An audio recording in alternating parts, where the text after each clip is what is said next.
नमस्ते, जय श्री कृष्ण, जय श्री राधे। आप सभी भारतवासी, सभी भक्तों को पूरे विश्व में जहाँ भी जो भी यूट्यूब के माध्यम से जुड़े हुए हैं, ये हैप्पी लाइफ प्रोग्राम जो आपकी सुविधा के अनुसार लाखों लोग जो है विचार करते पूछते हैं कि हमारी शंकाओं का समाधान कैसे हो, तो उसके माध्यम के लिए हमने हैप्पी लाइफ प्रोग्राम का आपके लिए प्रारंभ किया हुआ है। हैप्पी लाइफ प्रोग्राम का मतलब होता है आपको किसी भी प्रकार से हम प्रसन्न देखें और आप अपनी जीवन भर अपनी लाइफ को, अपनी जिंदगी को प्रसन्नता से गुजारें। जिस भी परिस्थिति में आप हैं प्रसन्न रहें, इसके लिए हम लोग आपको समाधान और बल प्रदान करते हैं शब्दों के माध्यम से। ये प्रश्न उत्तरी कार्यक्रम है। इसमें हैप्पी लाइफ प्रोग्राम का आज का ये जो प्रश्न है, वो प्रश्न ये लिख रहे हैं भैया, जीवन दुख भरा है और दुख में ही बिताना है, तो आत्महत्या करना बुरा है क्या? क्या कभी आत्महत्या करने से भी सही हो सकता है?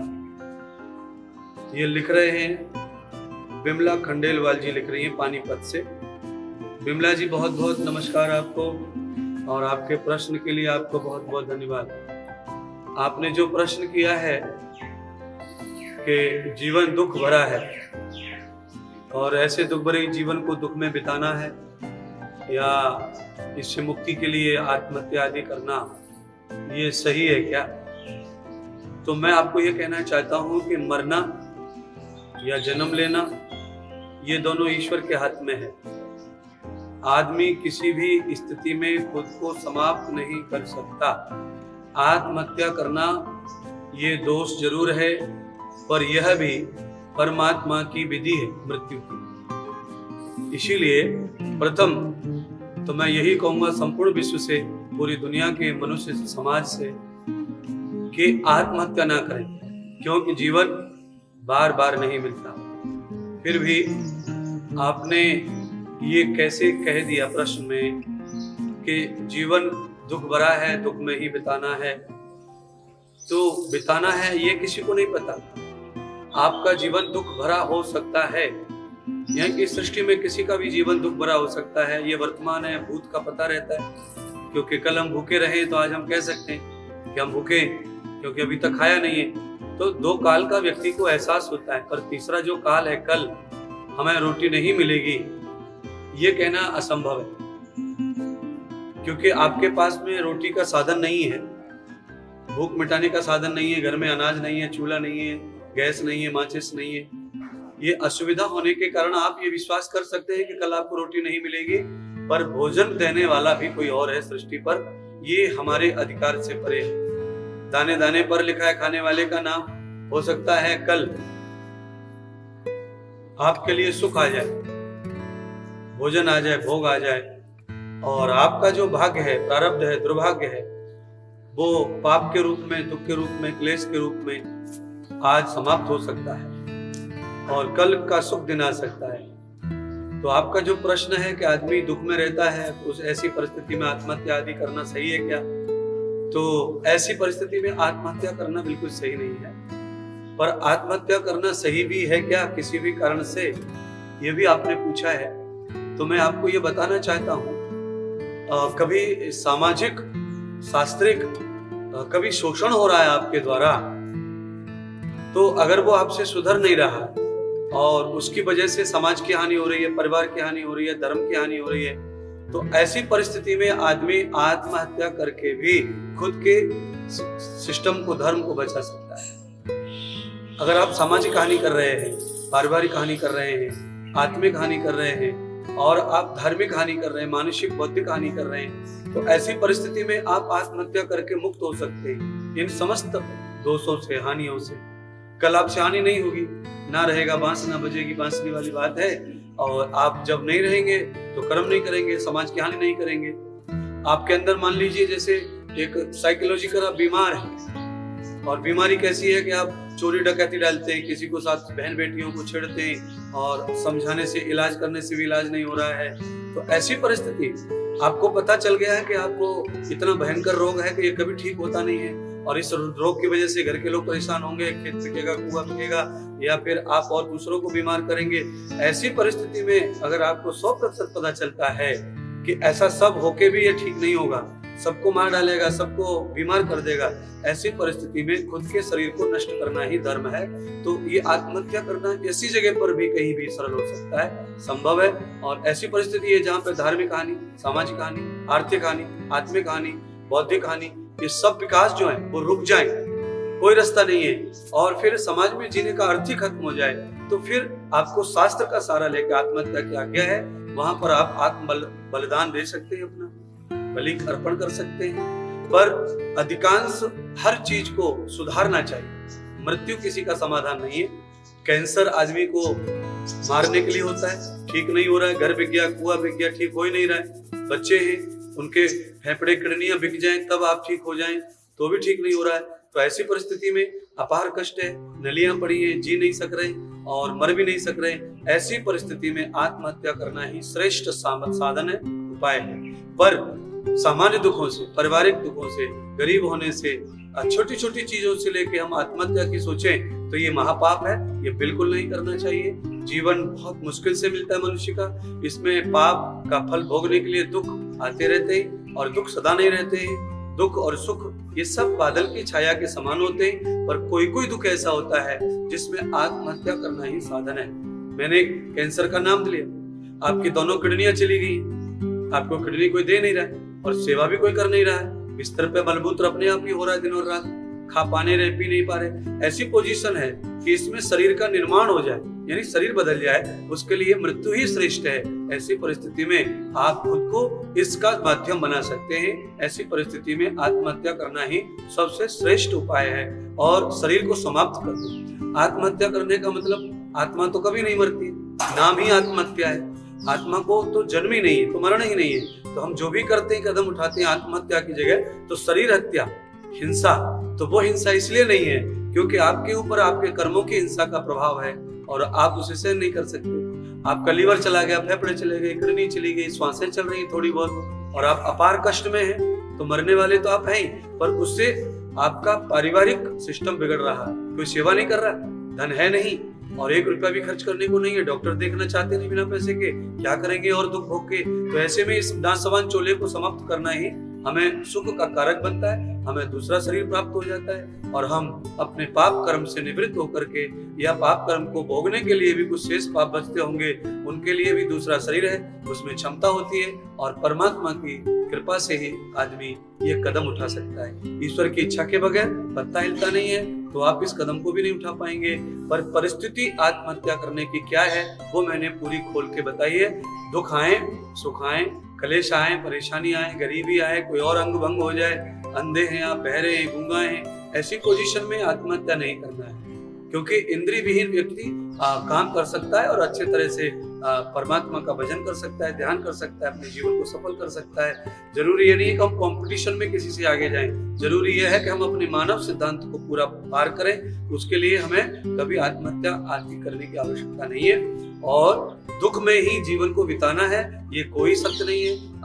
आज दुख है, कल नहीं होगा, आज दुख है, परसों नहीं होगा। तो रोज नया जीवन आता है, रोज कर्मों का भाग्य बदलता है, कर्मों का फल बदलता है। आप खंडेलवाल जी, विमला जी, बहुत बहुत आभार, आपने अच्छा प्रश्न किया था समाज के लिए। ऐसी परिस्थिति में लाखों लोग डूबे हुए हैं, और हैप्पी लाइफ प्रोग्राम में आप जुड़े और रोज इस कार्यक्रम को 6 बजे शाम को लाइव देखें। धन्यवाद। जय श्री कृष्ण, जय श्री राम। जब घर में महिला को पति की प्रताड़ना सहन करनी पड़े तो एक महिला को क्या करना चाहिए, ये प्रश्न श्रीकांत जी जोशी, सतना, मध्य प्रदेश से पूछ रहे हैं। प्रश्न इतना अच्छा है कि इस तरह का व्यवहार लगभग 30-35% महिलाएं सहन करती हैं, और कुछ परिवारों में 30% पुरुष भी महिलाओं को प्रताड़ित करते हैं, और आधे इतने ही परसेंटेज में महिलाएं पतियों को भी प्रताड़ित करती हैं। मैं तो दोनों का समाधान चाहूंगा।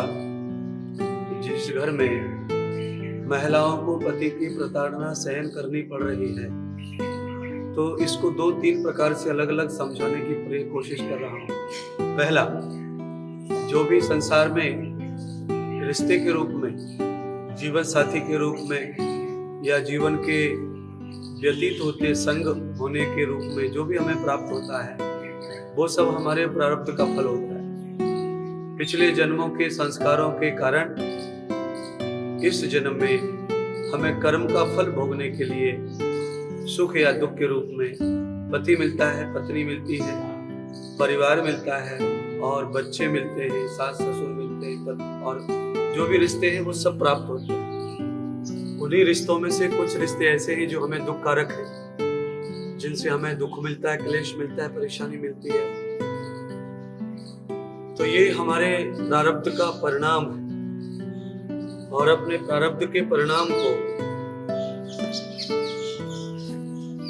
भोगने के लिए हमें हर तरह से तैयार रहना पड़ता है और यह रहना चाहिए।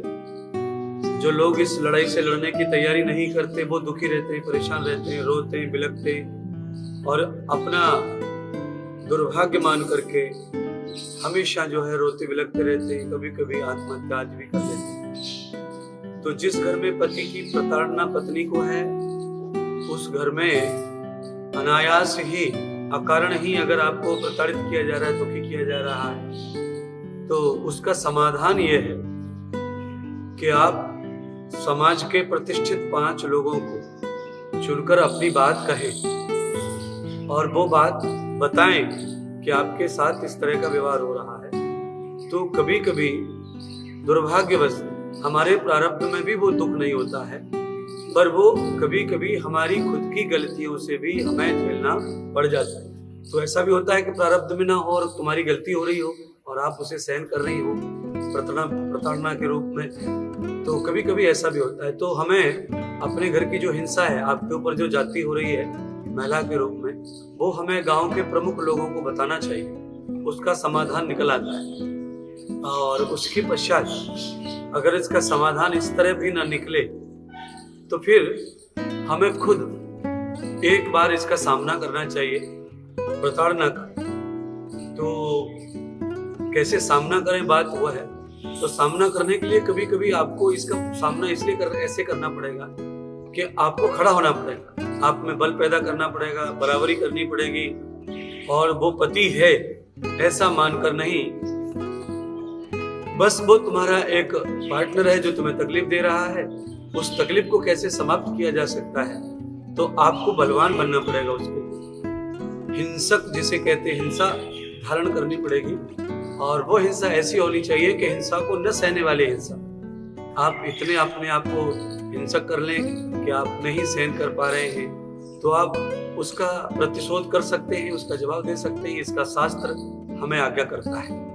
भगवान श्री कृष्ण ने गीता में ये आज्ञा दी है, साम दाम दंड भेद। आदमी को 4 नीतियों से समझाने का विधान है। अगर वो अकारण ही आपको दुख में डाल रहा है, परेशानी में डाल रहा है, मारता है, पीटता है, कूटता है, अंग भंग कर दिए हैं, रक्त प्रवाह हो रहा है, इतनी हिंसा बढ़ गई है, तो फिर आपको अपनी आत्मिक सुरक्षा के लिए, अपनी सुरक्षा हेतु जैसे कोई भी व्यक्ति अस्त्र शस्त्र उठाता है तो आपको भी अपने बल का प्रयोग करना चाहिए। पर पहले मैंने कह दिया है विधि से, नीति से। पहले साम समझा के, दमन करके, सहन करके, ना निपटे तो दाम, कुछ कम ज्यादा हो जाए, मान जाए तो 5 पंचों को बुला के, तब भी ना हो तो फिर दंड। फिर उसका सठे साठ्यम आचरेत, सठ को हमेशा सठ की आवाज से ही समझाना पड़ेगा और उसके सिवाय वो नहीं समझेगा। कौवा को समझाने की कोयल खूब आवाज करती है बगीचों में, पर कौवा नहीं मानता, आकर के फलों को बिगाड़ता है और शगुन खराब करता है, सारे फल खराब कर देते। कौवा का झूठा कोई नहीं खा सकता। कोयल का, तोते का झूठा लोग खाते, अच्छा मानते, कौवा का झूठा कैसे हम खाएं?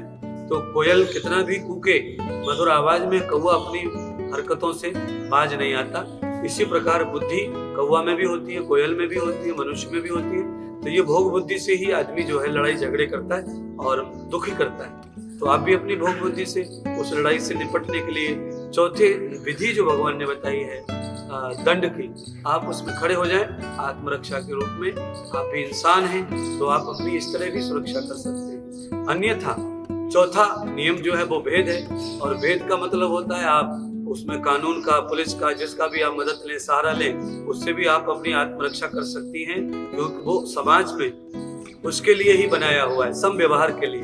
समाज में कानून का मतलब होता है सम व्यवहार, अनुकूल व्यवहार के लिए वो बनाया हुआ है। तो आप उसकी मदद लेके भी स्त्री हैं तो आप इससे बच सकते हैं। तो सभी महिलाओं को स्वतंत्र सुखी रहने का अधिकार है और सभी को बराबर का हक मिला हुआ है समाज में। और वैसे हक तो शास्त्रों में बराबर से भी ज्यादा महिला को मिला हुआ है, पर फिर भी समाज आज बराबर में सरकार मानती है। तो बराबर का मतलब होता है अगर वो तुम्हें प्रताड़ित कर रहा है तो बराबर का मतलब है प्रताड़ना को सहन न करना।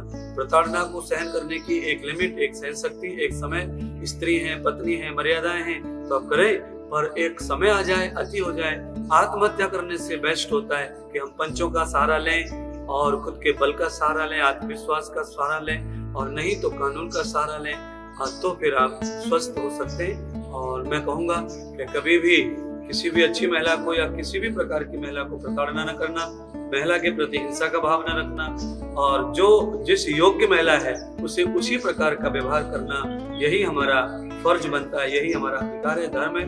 क्योंकि महिलाओं का बहुत सारा काम धार्मिक होता है, अनुष्ठिक होता है, और महिलाओं का सम्मान बहुत है, समाज में होना चाहिए।